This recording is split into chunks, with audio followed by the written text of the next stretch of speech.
थे रोहतास से, तो पप्पू यादव को मंच पे जगह नहीं मिला, उनको उनसे मिलना भी गवारा नहीं जी, बिल्कुल। और एक ऐसी प्रस्तुति बन गई सीमांचल पहुंचते पहुंचते कि तेजस्वी जी को वो जननायक कहने लगे। जी, गले लग रहे हैं, बोल रहे हैं कि नारा देता है साथ चलेंगे तो हम जीतेंगे, उसमें सिर्फ वो दो तस्वीर लगाते हैं, एक अपनी और एक तेजस्वी जी की। राहुल गांधी जी भट्टाचार्य जबरदस्त हलचल है। जमीन पर हलचल किस रूप में है कि पूरे बिहार से हमारे कम से कम तो मैं आपको बताऊं कि 5000 बस से लोग यहाँ पहुंचेंगे, और जब वो पहुंचेंगे यहाँ पर तो जाहिर सी बात है कि उसकी तैयारी तो जमीन पर होगी। और हमारे नेता जितने सक्रिय बिहार की राजनीति में, वासी की बात कर रहा हूं, बल्कि सवर्ण जो गरीब हैं उनकी भी भागीदारी कैसे सुनिश्चित हो जुडिशरी में, इसके लिए भी वो कॉलेजियम सिस्टम के खिलाफ आंदोलन करते हुए आपको दिख जाएंगे।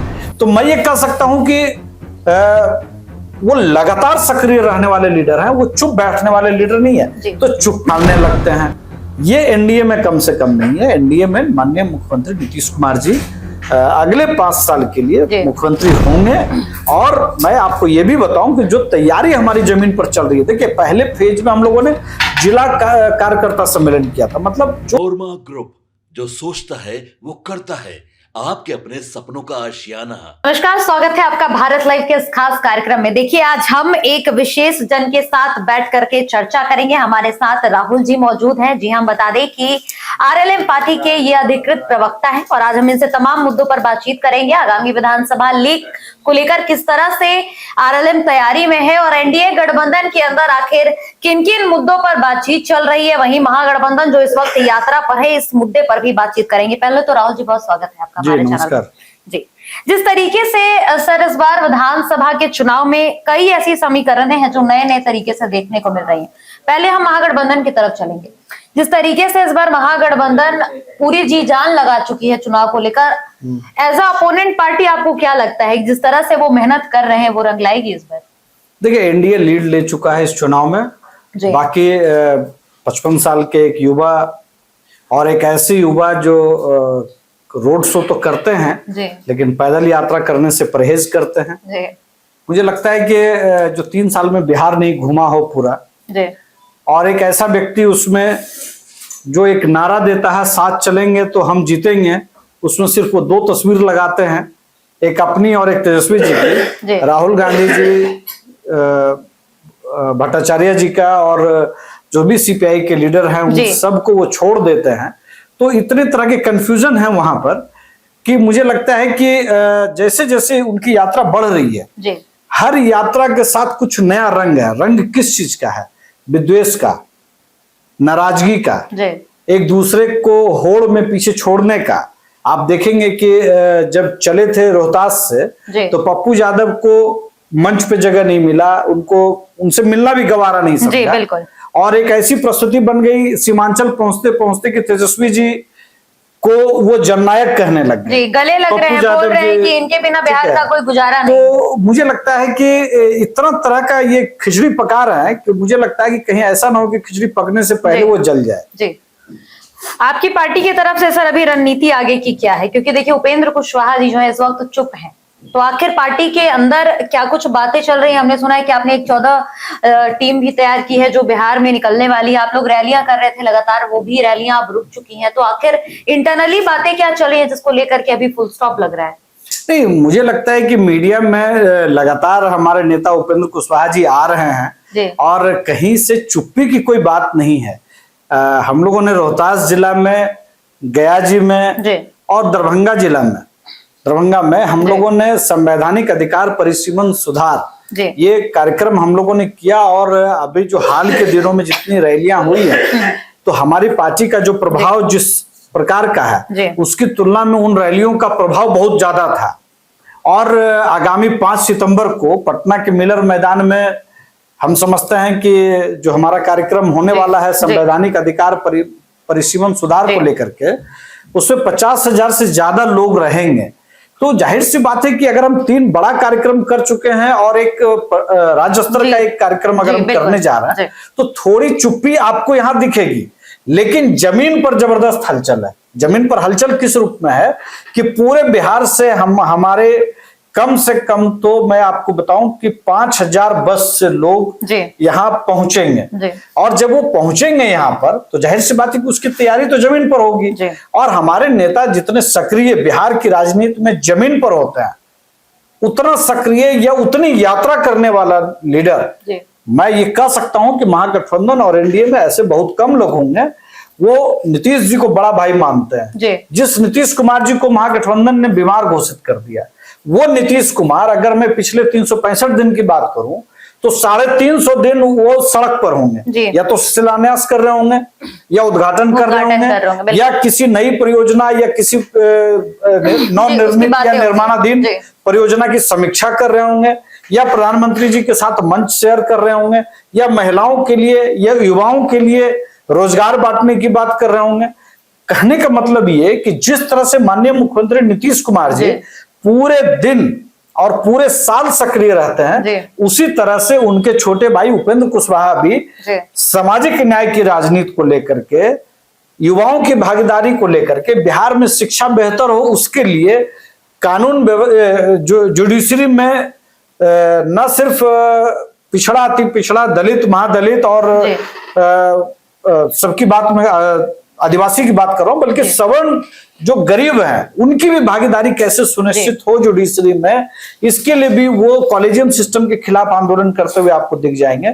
तो मैं ये कह सकता हूं कि वो लगातार सक्रिय रहने वाले लीडर हैं, वो चुप बैठने वाले लीडर नहीं है। तो चुप्पी मीडिया में कहां से कॉइन किया गया ये मुझे नहीं पता, लेकिन वो चुप नहीं है। उनके कार्यकर्ता जमीन पर बहुत मजबूती से न सिर्फ सक्रिय हैं, बल्कि 243 सीट एनडीए कैसे जीते इसकी भी तैयारी वो कर रहे हैं। एक बात और आपने जो कहा 14 टीम, उसे मैं थोड़ा सुधार करूंगा कि राष्ट्रीय लोक मोर्चा ने 14 टीम जो बनाई है, वो एनडीए का जो विधानसभा वार जो कार्यकर्ता सम्मेलन हो रहा है, तो हर दिन 14 विधानसभा पर वो कार्यक्रम होना है। पहले चरण का कार्यक्रम जो 23, 24, 25 को था वो खत्म हो चुका। 28, 29, 30 को दूसरे चरण का है, और तीसरे चरण की घोषणा आज ही हुई है 3 सितंबर, 7 सितंबर और 8 सितंबर, ये 3 दिन का कार्यक्रम आज ही घोषित हुई है। तो 14 लोग हमारी पार्टी के जो लीडर हैं वो उन्हीं एनडीए की टीम के साथ 14 विधानसभा में हर दिन जा रहा है। तो जाहिर सी बात है कि हम लोगों ने तय किया है कि 1 महीने के भीतर 243 सीटों पर हम पूरे बिहार में एनडीए का कार्यकर्ता सम्मेलन करेंगे। तो बैठने का कहां सवाल है, हमारी 14 टीम जमीन पर काम कर रही है, इसके बाद हर जिले में काम कर रही है। तो मुझे लगता है कि ये चुप्पी शब्द को छोड़ देना चाहिए, इससे आगे बढ़ने की बात है। अभी सर जिस तरीके से आप कह रहे हैं तो सीट शेयरिंग को लेकर के काफी ज्यादा मामला फंस रहा। अब अगर एनडीए गठबंधन की बात करें तो वहां की स्थिति क्या है, क्योंकि महागठबंधन में तो बड़ा ही खींचतान चल रहा है, साफ तौर पर दिख रहा है, और लगातार जो तस्वीरें हैं वो भी बता रही हैं कि होड़ मची हुई है। एनडीए गठबंधन के भीतर की सिचुएशन क्या है? देखिए, एनडीए गठबंधन में मैं ऑल इज वेल कहूंगा तो आप कहेंगे कि बहुत जल्दी है, लेकिन मैं इतना तो आपको कह सकता हूं कि हमारे गठबंधन में राहुल गांधी जी की तरह कोई प्रेस कॉन्फ्रेंस नहीं होता जिसमें कि तेजस्वी को कब मुख्यमंत्री आप घोषित करेंगे उस पे वो गोल गोल जलेबी घुमाते हैं, जलेबी छानने लगते हैं। ये एनडीए में कम से कम नहीं है। एनडीए में माननीय मुख्यमंत्री नीतीश कुमार जी अगले 5 साल के लिए मुख्यमंत्री होंगे। और मैं आपको ये भी बताऊं कि जो तैयारी हमारी जमीन पर चल रही है, देखिए पहले फेज में हम लोगों ने जिला कार्यकर्ता सम्मेलन किया था, मतलब जो हमारा 38 जिला और 2 पुलिस जिला, जो 40 जिला है उसकी बात मैं कर रहा हूं। 40 जिला में उनका कार्यक्रम हमारा हुआ एनडीए का। अब हम लोग 243 विधानसभा पे जा रहे हैं, तो हम लोग की कोशिश ये है कि कैसे 243 में 200 प्लस सीटें हम जीते। हमारा है लक्ष्य कि मुख्यमंत्री जी का जो अगला टेन्योर हो वो और बेहतर इसलिए हो क्योंकि मैं एक बात और भी दर्शकों को आपके माध्यम से कहूंगा कि आज ही जैसे मुख्यमंत्री जी ने बिहार औद्योगिक प्रोत्साहन नीति की घोषणा की है, और उसके कुछ दिनों के पहले मुख्यमंत्री जी ने कहा था कि हम 1 करोड़ लोगों को रोजगार देंगे या उसमें नौकरी भी देंगे। तो जो तस्वीर दिखती थी कि भाई कहां से नौकरी देंगे, कोई रोड मैप है या नहीं है, आज उस रोड मैप को कंक्रीट तरीके से 7 जिलों में पहले फेज में औद्योगिक केंद्र बनेंगे। उसमें शेखपुरा भी है, रोहतास भी है, भोजपुर जिला भी है, कई जिले हैं, 7 जिला है जहां पे ये लाया गया है। साथ में ये भी कहा गया कि अगर इतनी पूंजी का कोई निवेश आता है तो हम उनको इतनी जमीनें मुफ्त में देंगे, 1 रुपए के टोकन मनी पर देंगे, लेकिन आपको मिनिमम इतना रोजगार आपको पैदा करने वाला यूनिट खोलना पड़ेगा। इसी तरह से आप देखेंगे कि प्रधानमंत्री जी अभी आए गया में, उन्होंने वहां पे 13,000 करोड़ रुपए का प्रोजेक्ट दिया। उसके पहले वो रोहतास जिला के विक्रमगंज में आए, वहां उन्होंने लगभग 60,000 करोड़ का प्रोजेक्ट दिया। इसके पहले वो सिवान आए, वहां पर उन्होंने लगभग 15,000 करोड़ रुपए का प्रोजेक्ट दिया। इसके पहले जो कोसी जो परियोजना है जो पिछले 50 साल से लंबित था, उसके लिए 8,000 करोड़ बजट आवंटन हो गया। उसके बाद आप देखिए अगले महीने में पूर्णिया में जो एयरपोर्ट बनने वाला उसके उद्घाटन में वो आ रहा है। अभी जस्ट बेगूसराय में भी देश का पहला 6 लेन ब्रिज इस बिहार के अंदर, बदनामी बिहार के अंदर बहुत सारा प्लांट किया गया।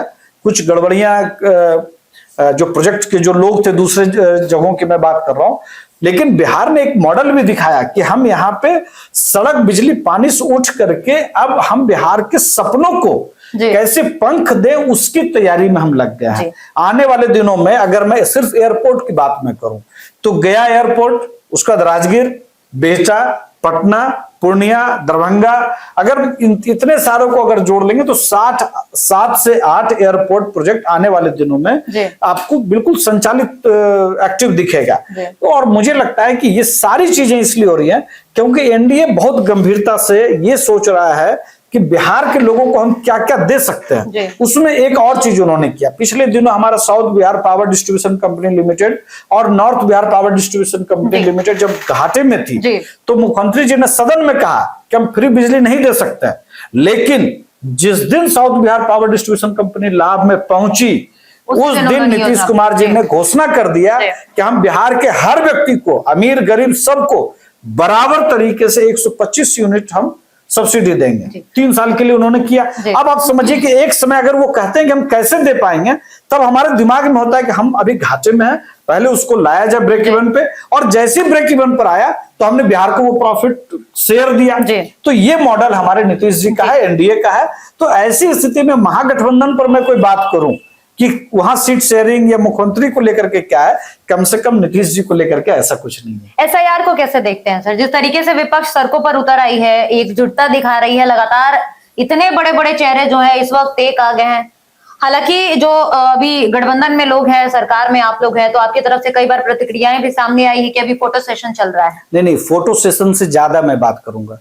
आज बिहार के लिए सबसे काला दिन है, इतिहास में ये दिन दर्ज होना चाहिए। आज रेवंत रेड्डी बिहार में है, वही रेवंत रेड्डी जिसने बिहार को लेकर के पता नहीं कितनी गालियां दी। आज प्रियंका गांधी वाड्रा बिहार के अंदर है, जिन्होंने पंजाब में जब चरणजीत सिंह चन्नी ने जब कहा कि बिहारियों को और यूपी के लोगों को पंजाब में नहीं घुसने दो, तो दिखाया था, जिस पर उन्होंने तालियां बजाई। और आज ये तेजस्वी जी को, मुकेश सहनी जी को या सीपीआई सीपीएम के लोगों को शर्म नहीं आती है ऐसे लोगों को लेकर के बिहार के लोगों को अपमानित करने के लिए घूम रहे हैं बिहार के अंदर। ये कौन सी राजनीति है? आप बिहार की अस्मिता पर हमला जो लोग करते हैं, जो अपमानित करने का काम करते हैं, जो बिहार के हिस्से को खाने का काम करते हैं, उसको आप यहाँ के बिहार के रोड शो में लेके घूम रहे। एसआईआर सवाल नहीं है इनके लिए, इनका सवाल यह है कि बिहार के लोग बेहतर दिशा में क्यों जा रहा है। ये दर्द है रेवंत रेड्डी से लेकर के प्रियंका गांधी तक। और मैं इसलिए ये बात कह सकता हूं क्योंकि नेहरू गांधी परिवार ने जितने भी योजनाएं पूर्व में लागू की हैं, उससे बिहार को सिर्फ और सिर्फ नुकसान हुआ है। चाहे वो माल भाड़ा समानीकरण का बात हो, चाहे जो परिसीमन आयोग को स्थगित करके बिहार के हिस्से को रोकने की बात हो, या बिहार को जब बजट देने की बात हो। आज आप कहते हैं कि बिहार को विशेष राज्य का दर्जा मिलेगा या नहीं मिलेगा, अब ये सवाल रहा ही नहीं है। इसलिए नहीं रहा क्योंकि आज बिहार को अगर प्रधानमंत्री जी ने पिछले 8-9 कार्यक्रमों में 1 लाख करोड़ से ज्यादा की योजना दे दे, और जिस कांग्रेस के ट्विटर हैंडल से ये कहा जाए कि ये बजट बिहार का बजट है, जब केंद्र का बजट पास हुआ तो उसको कहा गया कि भाई ये बिहार का बजट है। तो इतनी बेशर्मी वाली कोई पार्टी अगर कोई हो सकती है तो कांग्रेस हो सकती है। और दुर्भाग्य यह है कि तेजस्वी को मुख्यमंत्री बनाने के लिए जिसका लाठी का जोर से पूरा बिहार परेशान है, वो आज रेवंत रेड्डी और प्रियंका गांधी को लेकर के घूम रहा है। तो मैं तो समझता हूं कि बिहार के इतिहास में आज काला दिन है, इससे शर्मनाक तो कुछ हो ही नहीं सकता। उपराष्ट्रपति के बारे में सर आपका क्या कहना है? जिस तरीके से अभी वो जगह खाली है और इस बीच एक तस्वीर आती है, धर्मेंद्र प्रधान पटना आए हुए हैं, बिहार आए हुए हैं, तो क्या ऐसा इंटरनली चल रहा है कि उनको ही चुना जाएगा या फिर और भी विकल्प है? नहीं, ये तो माननीय मुख्यमंत्री जी ने भी, हमारे नेता उपेंद्र कुशवाहा जी ने भी, चिराग पासवान जी ने भी और जीतन राम मांझी जी ने भी, जिस दिन नॉमिनेशन था जो राधाकृष्णन जी हैं जी। उस दिन सभी लोग मौजूद थे। उसके बाद जो कार्यक्रम हुआ उसमें भी मौजूद थे। और जहां तक मेरी जानकारी है कि कल भी दिल्ली के अंदर जो एनडीए की तरफ से राधाकृष्णन जी जो उम्मीदवार हैं उपराष्ट्रपति के, उनके साथ एनडीए के सभी घटक दलों का मुलाकात कल होना तय है, जो मेरी जानकारी है। तो मैं ये उम्मीद कर रहा हूं कि हम लोग बहुत बेहतर मार्जिन से हम लोग, और इन लोगों ने एक रणनीति अपनाई थी कि अगर हम आंध्रा के किसी व्यक्ति को दे देते हैं तो उस व्यक्ति के साथ जो तेलंगाना और आंध्र प्रदेश के जो लोग हैं वो उनके साथ चले जाएंगे। तो चंद्रबाबू नायडू जी ने तो बहुत स्पष्ट कहा कि भाई अगर आपके पास मैंडेट नहीं है जी, तो आपको उम्मीदवार बनाने की जरूरत क्या थी। ये उपराष्ट्रपति का पद एक टोकन पद नहीं है, बहुत ही संवैधानिक पद है। और अगर यहाँ पे सर्वसम्मति से कोई चुना जाता तो बिहार देश के सदन की गरिमा और बढ़ती। तो मुझे लगता है कि यहाँ पर विपक्ष ने बहुत भारी चूक की है। और जिस जुडिशरी को लेकर के वो अक्सर बात करते हैं, मैं एक बात और भी कहूंगा कि जिसको उन्होंने कैंडिडेट बनाया है, पुराना इतिहास रहा है कांग्रेस का कि जुडिशरी का इस्तेमाल किस तरीके से वो करते रहे हैं, उसका आज फिर से एक नमूना मिला। अगर उनको लगता है कि भाई अगर हमको उपराष्ट्रपति का कोई उम्मीदवार देना ही था तो जुडिशियल सिस्टम को भी वो छोड़ करके दे सकते थे। अपने जो गठबंधन दल है कांग्रेस के, उसमें से अगर किसी को देते तो शायद यूपीए ज्यादा इफेक्टिव तरीके से अपना उम्मीदवार दे पाता महागठबंधन। लेकिन देखिए यहाँ पे क्या है ना, आप दूसरे की आलोचना में जितना बात आप कहते हैं तो चार उंगली आपकी तरफ भी होता है। ये राहुल गांधी को नहीं समझ में आती है और उस तेजस्वी जी को भी नहीं समझ में आता है जिनको अपना इपिक नंबर से, वोटर आईडी से उनको अपना नाम भी ना खोजने आता है। सर, जो संविधान संशोधन 130 हुआ, इस पर आप क्या सोचते हैं? जिस तरीके से लगातार इस पर विपक्ष हमलावर हो रही है, लगातार विपक्ष इसको लेकर के टारगेट कर रही है कि कहीं ना कहीं ये जो एनडीए गठबंधन के लोगों ने इस तरीके के संशोधन लाए हैं, इनका फायदा उन्हीं को होने वाला है। एक बात मुझे बताइए, क्या इस देश की जनता ने अगले 150-200 साल के लिए कोई ऐसा मैंडेट दिया है कि मोदी जी ही प्रधानमंत्री होंगे? नहीं होंगे। कोई भी इस देश के अंदर चुनाव की प्रक्रिया है, लोकतांत्रिक प्रक्रिया है, उसमें कोई भी व्यक्ति मुख्यमंत्री और प्रधानमंत्री बन सकता है। जाहिर सी बात है कि किसी भी अपराधी को सदन के अंदर मुख्यमंत्री के पद पर होना, प्रधानमंत्री के पद पर होना या पंचायतों में मुखिया के पद पर होना निश्चित तौर पर यह अनुचित है। उसके पास एक कानूनी प्रक्रिया में अपने को कहिए कि उससे बरी होने का, जैसे पिछले दिनों दिल्ली के मुख्यमंत्री ने क्या किया, वो महीनों जेल के अंदर रहे। कानून में कल वो फ्री हो जाए, अच्छी बात है, लेकिन क्या सारे अधिकारियों को जेल के गेट पर भेज देना चाहिए? और अगर प्रधानमंत्री जी का भी नाम उसमें है, किसी भी व्यक्ति जो प्रधानमंत्री होगा, अगर उस पद को भी रखा गया उस कानून में, तो हमने या किसी ने भी तो अपने को नहीं बचा करके रखा। तो ये कहना कि हम किसी का दुरुपयोग कर लेंगे, इस बात का तो कोई मतलब नहीं है। जी, एक और सवाल सर मैं आपसे करूंगी। और एक बात अंत में मैं कहूंगा कि भ्रष्टाचार का सवाल हो चाहे अपराध का सवाल हो, जितना ज्यादा से ज्यादा हम नैतिकता की बात करें और उसको हम पालन करें, उतना स्वस्थ लोकतंत्र होगा। परेशानी कुछ समय के लिए हो सकती है। और राहुल गांधी जी को ही अगर हम ले लें, उन्होंने सबसे पहले पूरे महागठबंधन की पार्टियों को अगर आप देख लें तो लालू जी को जेल की इन्होंने भेजा, बीजेपी ने नहीं भेजा। कोई इतिहास में दर्ज नहीं है कि बीजेपी ने उनको जेल भेजा। उनको देवगौड़ा जी जब उन्हीं के समर्थन से जब सरकार चल रही थी तब उनको जेल भेजा, जब मनमोहन सिंह जी की सरकार थी तब उनको जेल भेजा गया।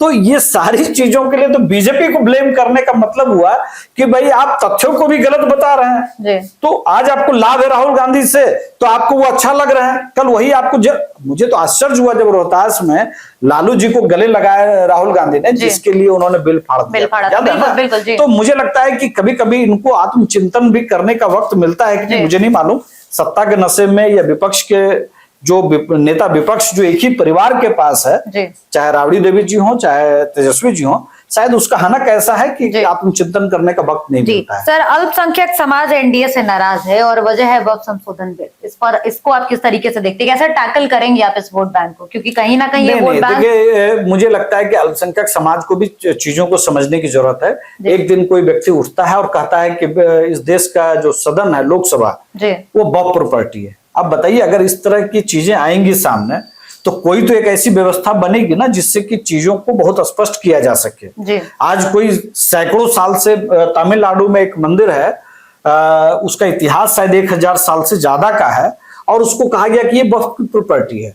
इसी तरह से कई ऐसी प्रॉपर्टी जिसमें आप रहते हैं, हम रहते हैं, कोई रहता है, अचानक उस पर कोई दावा कर देता है, तो मुझे लगता है कि उसके अंदर जो सबसे बुरी बात है कि आप उसको चुनौती नहीं दे सकते हैं कोर्ट में। इससे बुरी, मतलब आपने कोई अपराध किया और आपके खिलाफ हम कोर्ट नहीं जा सकते हैं, तो इससे बड़ा तो भाई न्याय के खिलाफ तो कोई मंशा ही नहीं हो सकती। कोर्ट के अंदर तय हो जाएगा कि कौन सी प्रॉपर्टी वक्फ की है, कौन सी प्रॉपर्टी सरकार की है, कौन सी प्रॉपर्टी किसी निजी व्यक्ति की है। तो इससे किसी व्यक्ति को, देखिए, सारी राजनीति ना धर्म से जोड़ करके इसलिए किया जाता है ताकि आप सेकुलरिज्म के नाम पे आप उस वोट बैंक को बचा सकें। कल एक बात कही गई कि अल्लाह ने इस धरती को बनाया है, यहां पर कोई भी व्यक्ति अगर बांग्लादेश से भी आ रहा है तो रह सकता है, तो फिर देश की सीमा का क्या मतलब है? और बांग्लादेश भी तो है। तो सेकुलरिज्म के नाम पे इस तरह के आप कहेंगे, अगर कोई लीगल पासपोर्ट पे भारत आ रहा है कोई दिक्कत नहीं है, जितने दिन की अवधि उसको वीजा मिलता है उतना दिन वो रहे और फिर वो वापस जाए। हम भी अगर अमेरिका जाते हैं, अगर ब्रिटेन जाते हैं, तो हमारी अवधि भी उतनी ही रहती है जितना हमारा वीजा हमें अलाउ करता है। हम किसी भी देश में जाकर के रह जाएं इसलिए कि भाई अल्लाह ने, ये ईश्वर ने हमको ये धरती बना करके दी, ये कोई तर्क नहीं होता है। सेकुलरिज्म के नाम पे जिस तरह का टेंट्रम किया जाता है, आपको अगर सेकुलरिज्म इतना पसंद है तो जो गरीब बेटियां हैं, जिनको साइंस नहीं पढ़ाया जाता है, जिनको शिक्षा नहीं दी जाती है, जिनको अंग्रेजी नहीं पढ़ाई जा रही है, उसको मुख्य धारा में हम कैसे रोजी रोजगार में ला सके, उसको 2 वक्त की रोटी कैसे हम सुनिश्चित करें, ये सबसे इंपॉर्टेंट काम होता है। लेकिन हम उसको वोट बैंक के तौर पर देखते हैं, क्योंकि वो हमको बल्क में वोट देता है। तो ये जो चीजें है ना, ये बहुत ही खतरनाक। मुझे याद है ममता बनर्जी एक बार सदन में, जब वहां सीपीएम की सरकार थी, तब इन्होंने बांग्लादेशी जो आते हैं यहाँ पे, उस पर ममता बनर्जी ने सदन से इस्तीफा दे दिया था, कागज फाड़ते हुए बिल तक चली गई थी। आज वही ममता बनर्जी कहती हैं कि भाई ये केंद्र सरकार का रोल है इसमें। अब आप समझिए कि आपको जब वोट नहीं मिलता है तो आपको वो भगाने का याद आता है, जब वो आपका वोटर हो जाता है तो आपको बहुत प्यारा लगने लगता है। ये सेकुलरिज्म नहीं है, ये देश की राजनीति के साथ बड़ा नुकसान है। मैं सभी भाइयों से ये भी कहूंगा कि आप रोजी रोजगार, नौकरी, सम्मान के लिए लड़ाई लड़िए, लेकिन जहां आपको बरगलाया जा रहा है वोट के नाम पे, निश्चित तौर पर वहां ठहरिए, सोचिए कि कौन आपको बरगला रहा। मैं इसलिए भी ये बात कर रहा हूं, भागलपुर दंगे का जो सबसे बड़ा आरोपी था, उसको लालू जी ने सजा नहीं दिया, उसको नीतीश कुमार जी ने जेल भेजने का काम किया। तो आपको जब पॉलिटिक्स में वोट की जरूरत होती है तो आप उसके हत्यारों को भी आप अपने बगल में बिठाते हैं, लेकिन न्याय के साथ अगर किसी को शासन करने के लिए अगर देखा गया तो बिहार में एनडीए सरकार ने वो दिखाया। जी, आखिरी सवाल सर, वोट शेयरिंग का मामला कब तक सुलझेगा एनडीए में? क्योंकि सब ये जानना चाहते हैं, महागठबंधन से इतर होकर के अगर देखें, विपक्ष से इतर होकर के देखें, तो सब ये जानना चाहते हैं कि आखिर वोट शेयरिंग का जो मामला है वो कब तक सुलझेगा एनडीए के भीतर, और किसको कितनी सीटें मिलेंगी और आरएलएम को कितनी सीटें चाहिए? देखिए, अभी मैं इस पर कुछ भी कहने की स्थिति में इसलिए नहीं हूं क्योंकि अभी प्राथमिक स्तर पर सभी पार्टियों ने अपने अपने स्तर पर की जो सीटें हमें चाहिए उन्होंने वो साझा कर दिया है। अब उसमें 2-3 दौर की बातचीत चलती है कि भाई इस सीट पर इनका भी दावा है, तो एक लंबा प्रोसेस है। और मुझे लगता है कि अक्टूबर फर्स्ट वीक में या सितंबर लास्ट वीक में आपको एक तरह से कहिए कि आचार संहिता लगना है, तो अभी 1 महीने से ज्यादा का वक्त है। और इस बीच तमाम जो गठबंधन की जो पार्टियां हैं वो भी अपने स्तर पर दावा और आपत्ति कर रही हैं, वो कि भाई हमको ये सीट चाहिए, दूसरे लोग भी कि भाई नहीं हमें सीट चाहिए, अपने अपनी तरफ से सब लोग दावा रखा, कई दौर की बातचीत चल रही है। तो मुझे लगता है कि अभी कम से कम 1 महीना तो निश्चित तौर पर लगेगा। जी, धन्यवाद सर। तो देखिए, तमाम बातें हो रही थी और इस बार विधानसभा चुनाव को लेकर किस तरीके से एनडीए की रणनीति तैयार हो रही है और इसमें आरएलएम की भूमिका क्या है, इस तमाम मुद्दे पर हमारे साथ राहुल जी जुड़े थे और हम इनसे बातचीत कर रहे थे। ऐसे तमाम खबरों के लिए आप बने हुए भारत लाइव के साथ। धन्यवाद।